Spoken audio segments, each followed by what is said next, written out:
It was the first week of October 2006 when 27-year-old Maeve Sinclair stood at the edge of her grandmother's orchard and watched the surveyors drive their stakes into the hill across the road, like men planting flags on conquered land. She counted 6 of them, all in matching high-visibility vests, moving with the brisk efficiency of people who had somewhere more important to be. They didn't look at her. They didn't look at the orchard. They looked only at their instruments, their clipboards, the raw geometry of the land, as if the rolling fields of Prince Edward County were nothing more than a set of coordinates waiting to be improved upon. The letter had arrived 3 days earlier, slipped into the same tin mailbox that her grandmother Fiona had painted green every spring for 40 years. It was printed on paper so thick and creamy it felt like money.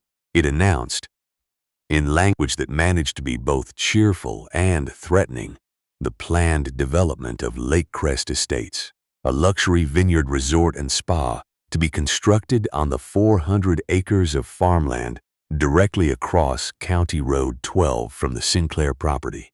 The letter spoke of world-class amenities, economic revitalization, and an invitation to a community information session at the Township Hall. It was signed by a company called Alder and Stone Development Group, based in Toronto. Maeve folded the letter and put it in the pocket of her canvas jacket, next to a paring knife and a length of twine. She knew what it meant. She'd watched it happen to 3 other farms in the county over the past 5 years. The letter was the first note of a song she'd heard before, and it always ended the same way. Let me tell you about what she stood to lose. The Sinclair orchard was not a large operation. It was 62 acres of rolling land that sloped gently south toward the shore of Lake Ontario, catching the last warmth of autumn in a way that made the growing season just long enough to matter. On that land stood roughly 800 apple trees, and this is where it gets interesting, because they were not the usual varieties. They were not the glossy, uniform Gallus and Honeycrisps that filled the bins at every supermarket from Halifax to Victoria.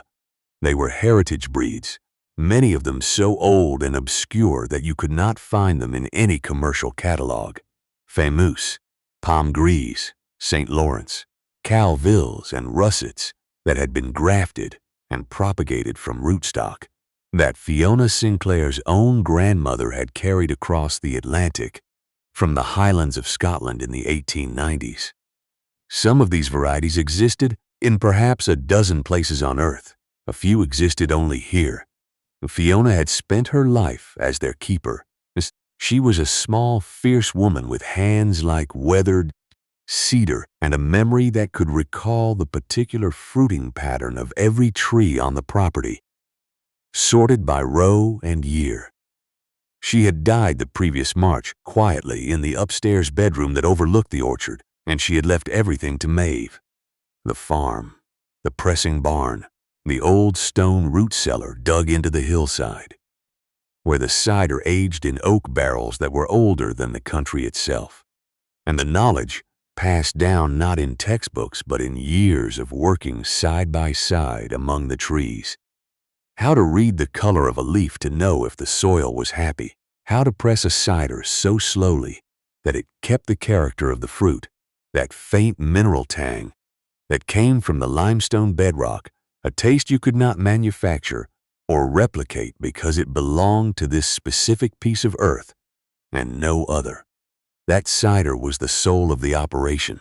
Maeve sold it at a small stand at the end of the lane and at the Saturday market in Picton, where she had a loyal following of perhaps 200 people who understood what they were drinking.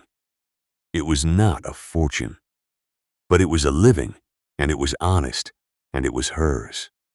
The local wisdom, of course, held a different opinion.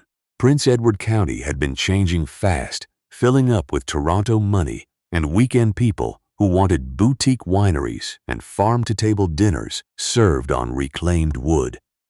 The older families who had worked the land for generations were selling one by one, unable to resist prices that made their eyes water. And here was young Maeve Sinclair, alone on 62 acres of funny old apple trees, making cider the hard way when she could take the money and start fresh. Bill Mackey, who ran the hardware store in Bloomfield, pulled her aside one afternoon. He meant well, they all did. "Maeve, love," he said, his voice low and fatherly. "I hear Alder and Stone are making offers on everything between the road and the lake. They're paying double assessed value. You could buy a nice condo in Kingston. Get yourself a job that doesn't break your back." He patted her arm. "Your gran wouldn't want you to suffer for a bunch of old trees." Maeve thanked him and bought her fencing staples and said nothing more about it. The man from Alder and Stone arrived on a Thursday in late October, just after the first hard frost. His name was Mr. Thornbury. He was tall, lean, and expensively dressed in a way that suggested he had never been cold a day in his life. He drove a black SUV so large and polished it looked like it had been delivered that morning. He parked at the edge of her lane, not pulling in, as if the gravel might damage his tires. Maeve was up a ladder in the north block, picking the last of the Calvilles. When she saw him walking toward her, she climbed down but did not go to meet him. She waited by the tree, a basket of apples at her feet, and let him come to her. "Miss Sinclair," he said, extending a hand. She shook it. His grip was brief and dry, the handshake of a man who touched things only long enough to assess their value. "I'm the project director for Lakecrest Estates. I wanted to introduce myself personally." "You've introduced yourself," she said. "What else?" He smiled. It was a practiced smile, the kind that arrives on schedule. "I'll be direct. We're assembling a contiguous parcel for the resort, and your property sits in a rather important position relative to our plans. The Lakeview sightlines, specifically." He gestured south, toward the water, as if she might not know where the lake was. "We'd like to make you an offer." A very generous one. He named a figure. It was, she had to admit, a staggering amount of money for 62 acres of orchard. "No," she said. He blinked. "Perhaps you'd like some time to consider." "I've considered it. The answer is no." Mr. Thornbury's smile thinned. "Miss Sinclair, I want to be transparent. Construction will begin in March. There will be significant earthwork, blasting for the foundation, heavy truck traffic on the road. It will be quite disruptive to a small agricultural operation." The word small landed like a coin tossed on a counter. "I expect it will be," she said. "The farm is not for sale." He left his card on a fence post. The wind took it into the ditch by nightfall. Now, let me explain something about what happened next, because the simple version of this story, the one that the county told itself for years afterward, leaves out the worst of it. The construction began that March, and it was not merely disruptive. It was devastating. Alder and Stone were building on a scale that the county had never seen. They blasted ledge rock to level the site, and the concussions rolled across the road and through the orchard like underground thunder. Maeve watched helplessly as the vibration shook blossoms from the trees 3 weeks early, before the bees had finished their work. That spring's pollination was a disaster. Where she would normally expect a heavy set of fruit on every tree, entire rows produced almost nothing. The old Femus block, which had borne reliably for over a century, dropped 80% of its young fruit in June. Then came the dust. The construction site was a raw wound in the earth, hundreds of acres of exposed clay and crushed limestone, and every dry day the wind carried clouds of it across the road and into the orchard. It settled on the leaves like a gray film, clogging the pores, reducing the photosynthesis that the trees needed to ripen their fruit. The apples that did survive were small, dull, and stressed. The cider she pressed that autumn was thin and flat, lacking the depth and complexity her customers expected. For the first time in the history of the Sinclair orchard, she could not fill her orders at the Picton market. The financial pressure was immediate and brutal. Fiona had run the farm with no debt, a principle she had inherited from her own mother and passed to Maeve like a commandment carved in stone. "Debt is a guest that never leaves," she used to say, stirring her tea with a silver spoon that had crossed the ocean in her great-grandmother's apron pocket. "You invite it in for one night and it moves into the spare room." Maeve had honored that principle, but honor does not pay for feed or property taxes. Her savings, modest to begin with, began to erode. The second year was worse. The construction company ran their operations 18 hours a day through the summer, and the diesel generators and floodlights created an island of artificial daylight that glowed against the sky until midnight. The disruption to the natural cycles was profound. Her honeybee colonies, which she kept in 8 hives along the south fence for pollination, became disoriented by the false light. 2 colonies absconded entirely, simply abandoning their hives and disappearing into the countryside. The remaining 6 produced less than a quarter of their normal honey crop, but it was the water that nearly broke her. The construction required massive dewatering of the site, and the pumps redirected the natural groundwater flow that fed the spring on Maeve's property. The spring, which had never failed in living memory, which Fiona said had been running when the first Sinclair set foot on this ground, slowed to a trickle and then stopped. The root cellar, which depended on the spring's constant cool temperature and humidity to age the cider properly, began to dry out. The barrels started to lose their seal. A season's worth of cider turned to vinegar in the dark. Let me tell you about the night she nearly quit. It was February of the second year. A freezing rain had coated every branch of every tree in a shell of ice so thick that the orchard looked like a cathedral made of glass. It was beautiful, and it was lethal. The weight of the ice was snapping limbs from trees that had stood for 130 years. She could hear them breaking in the dark, sharp cracks like rifle shots, and each one felt like a bone breaking in her own body. She stood in the doorway of the farmhouse in her grandmother's old wool coat, listening to the destruction, and she could not stop it. She could not go out and hold the branches up. She could not will the ice to melt. She was utterly, completely powerless. Across the road, the half-finished skeleton of the resort's main lodge glowed under its construction lights, impervious, enormous, a cathedral of steel and money. And for one terrible moment, Maeve felt the full weight of every piece of advice she had ignored. She thought about Mr. Thornbury's number. She thought about a warm apartment in Kingston or Ottawa, a job with a salary and weekends off, a life where she did not have to stand in a doorway at 2 in the morning listening to her inheritance shatter in the cold. She went inside and sat at the kitchen table, the same scarred pine table, where Fiona had taught her to core apples at the age of 6. She put her head in her hands. She was 29 years old, and she was exhausted and alone, and the world was telling her, in every possible language, that she had made a terrible mistake. Then she saw the notebook. It was sitting on the shelf above the wood stove where it had always been, a thick cloth-bound ledger with a cracked spine, filled with Fiona's small, precise handwriting. Maeve had read it many times, but always for the practical information, the grafting schedules, the pressing ratios, the varietal notes. That night, with the ice still cracking in the dark outside, she opened it to a section she had never paid much attention to.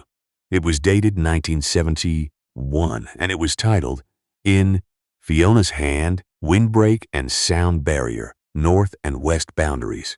What she found was a complete plan. Fiona had drawn it up 35 years earlier, when the provincial government had proposed a highway bypass that would have run within a kilometer of the orchard.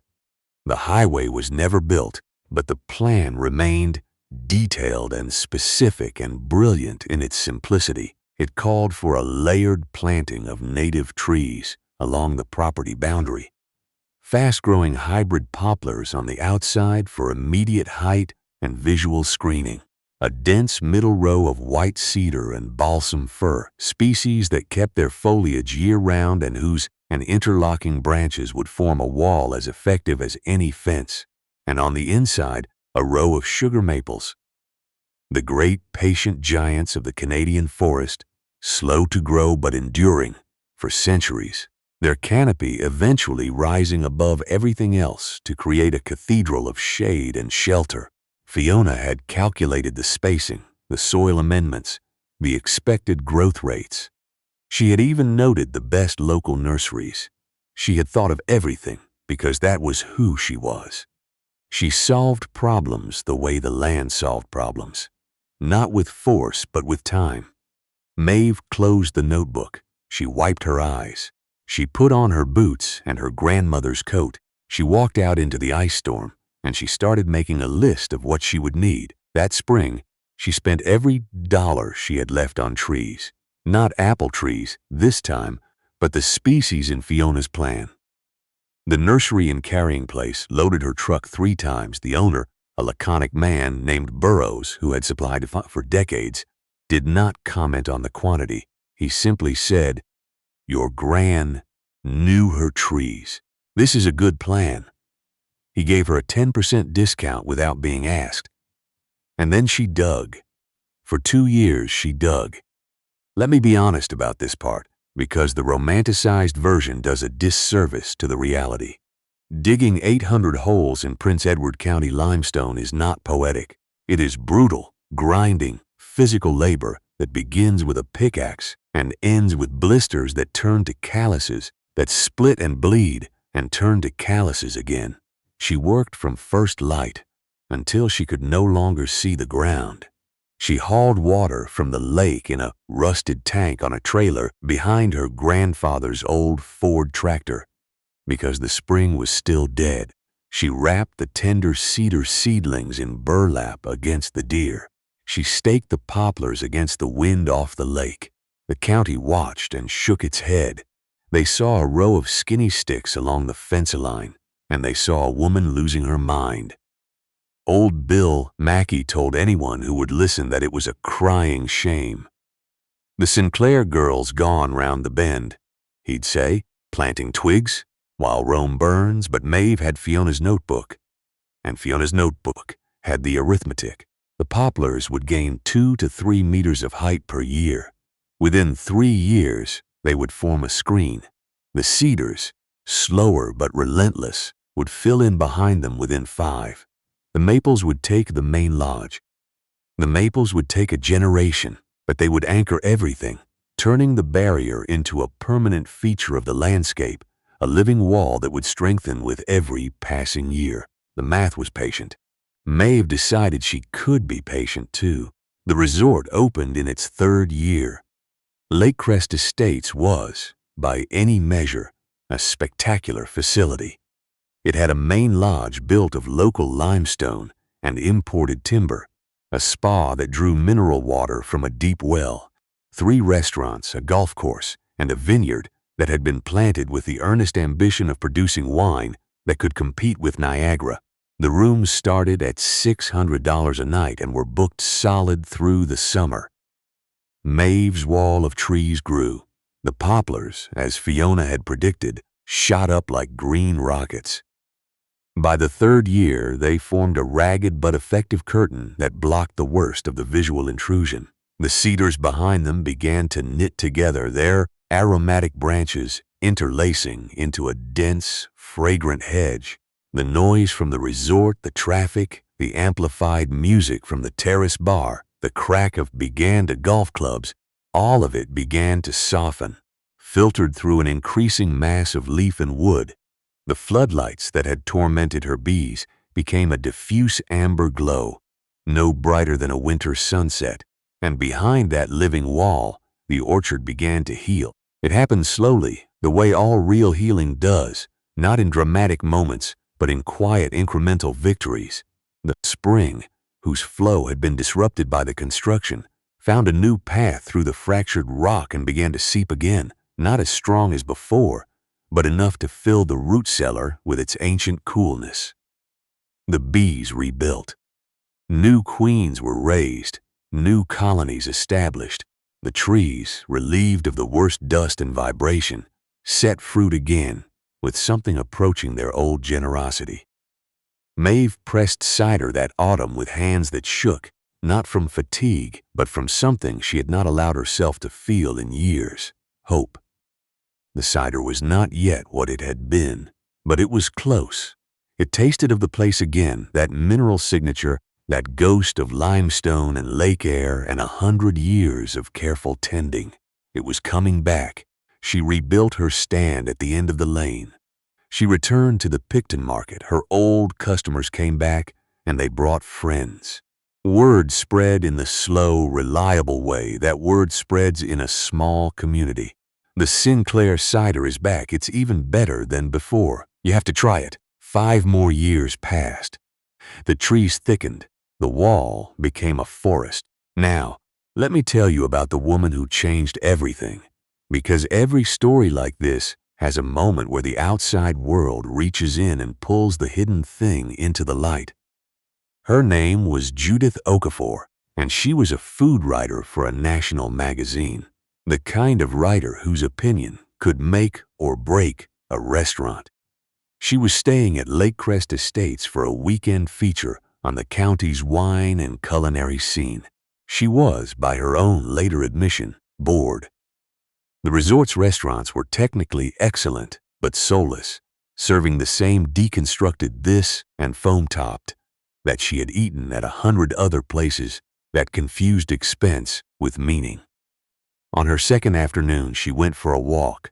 She found Maeve's stand by accident, following a hand-painted sign down a gravel lane.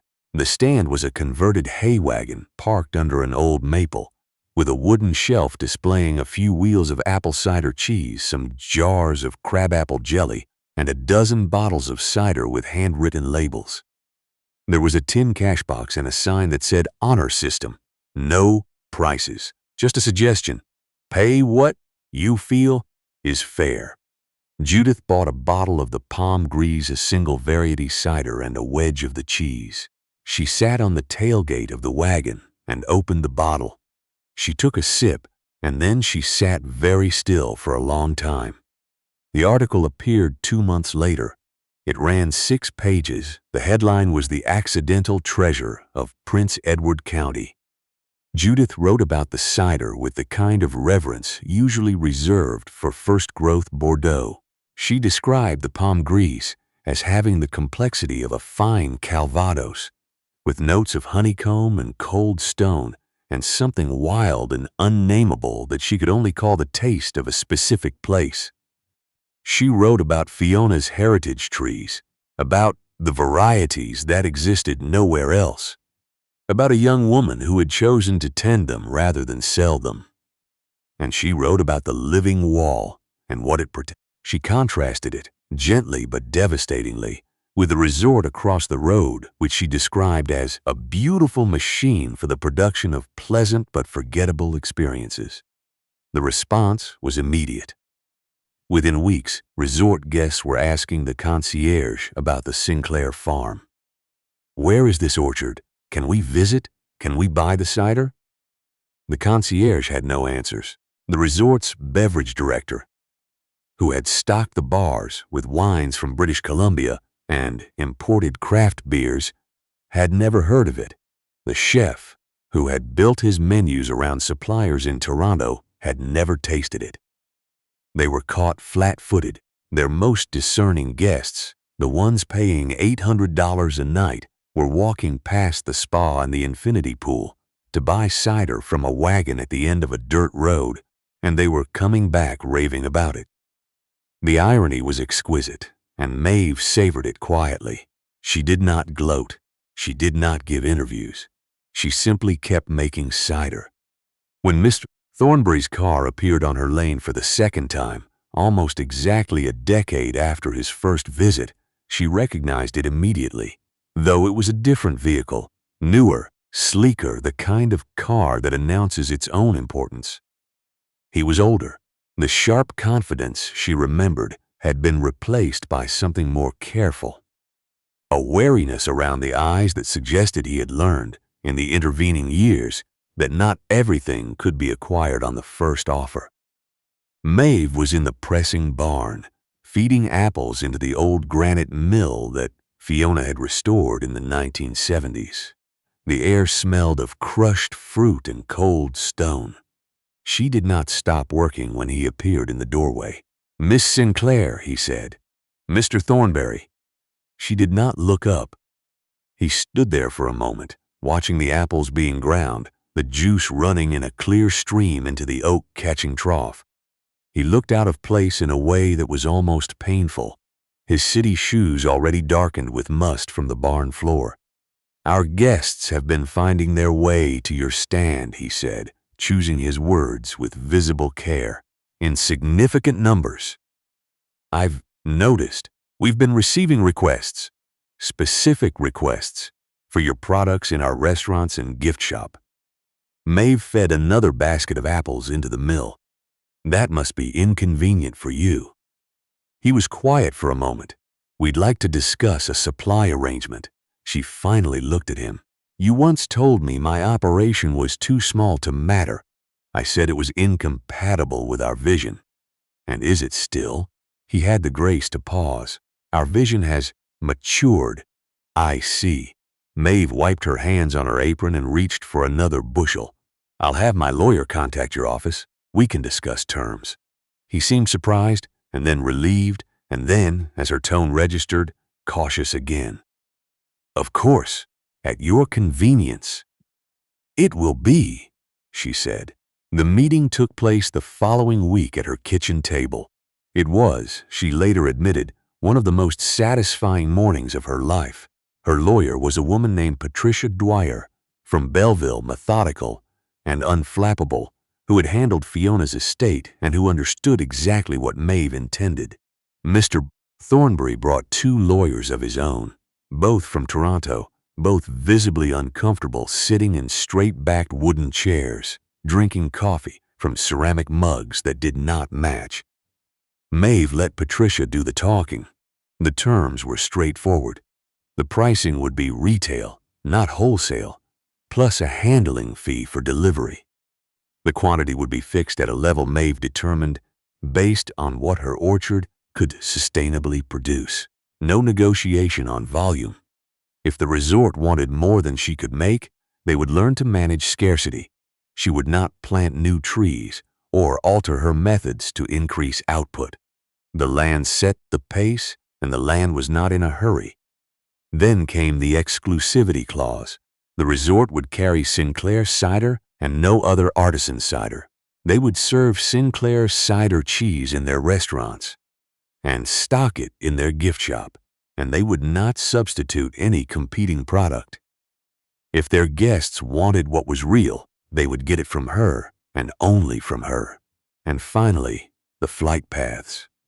The resort had begun offering helicopter tours the previous summer, scenic flights that thundered over the lake and directly over the orchard, rattling the windows and terrifying the bees. Patricia slid a map across the table. A red circle was drawn around the Sinclair property with a 2-kilometer radius. All rotary and fixed-wing aircraft associated with Lakecrest Estates will maintain this minimum distance from our clients' boundaries, she said. The noise is materially harmful to our clients' pollinators and livestock. Thornberry's lawyers objected. They cited airspace regulations, Transport Canada guidelines, operational constraints. Patricia let them finish, then looked at Thornberry. Maeve spoke. "Those are my terms, all of them. Together." Thornberry looked at her across the table. He looked at the orchard through the window, the trees heavy with October fruit, the deep green wall of cedar and fir, and maple standing behind them like a fortress. He looked at the notebook on the shelf above the wood stove, though he could not have known what it contained or what it meant.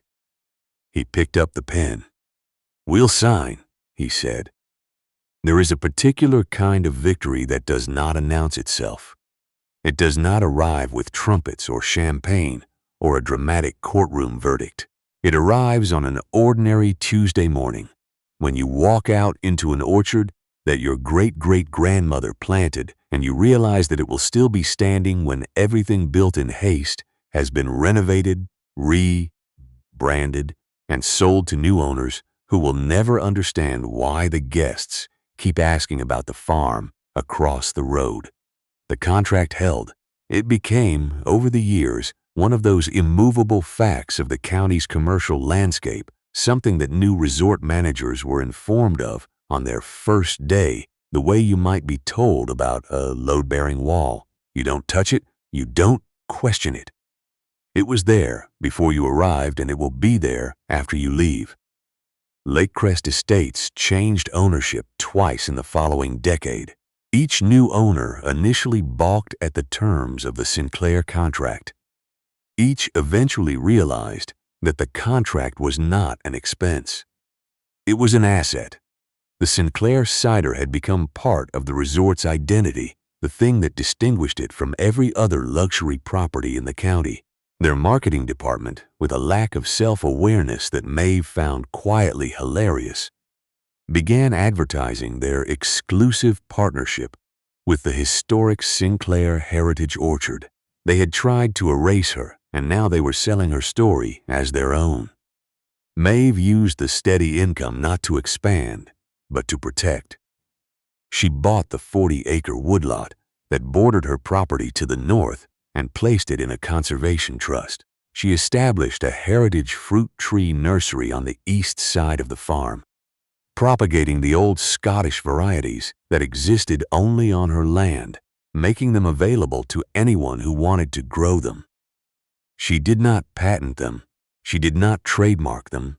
She gave them away, the way her grandmother had given her knowledge away, freely, to anyone willing to do the work. The living wall became a mature forest, a dense, layered ecosystem that sheltered not just the orchard, but an astonishing diversity of wildlife. Birders came from across the province to walk its edges. An ecologist from Queen's University published a paper on the microclimate it created, documenting how the temperature and humidity within the orchard were measurably different from the surrounding landscape, buffered and stabilized by Fiona's design. The wall had done exactly what it was meant to do. It had not fought the world. It had simply, quietly persuaded the world to go around. Maeve Sinclair never became wealthy, not in the way that Mr. Thornbury understood the word. Her life remained small and deliberate and governed by the rhythms of the trees. She pressed cider in the fall. She pruned in the winter. She grafted in the spring. She waited, always, for the fruit to tell her when it was ready. She was patient because patience was the only technology that had ever actually worked. Young farmers came to see her, driving up the lane in old trucks, sitting at her kitchen table, asking the same question in a dozen different ways. How did you hold on? How did you say no when everyone was saying yes? How do you stay small when everything is telling you to get big or get out? She would take them out to the edge of the property, to the place where the wall of trees stood so tall and thick that the resort on the other side was invisible, its noise inaudible, its existence merely theoretical. She would place a hand on the rough bark of one of the sugar maples, now 30 years old and still decades from its prime, and she would tell them what Fiona had told her. "The world will always press in on you," she'd say, her voice carrying the particular calm of someone who has been tested and has not broken. "It will offer you money to leave. It will make noise to drive you out. It will tell you that what you have is too small to matter. Most people think they have to fight it or flee from it, but there's a third option. You can plant.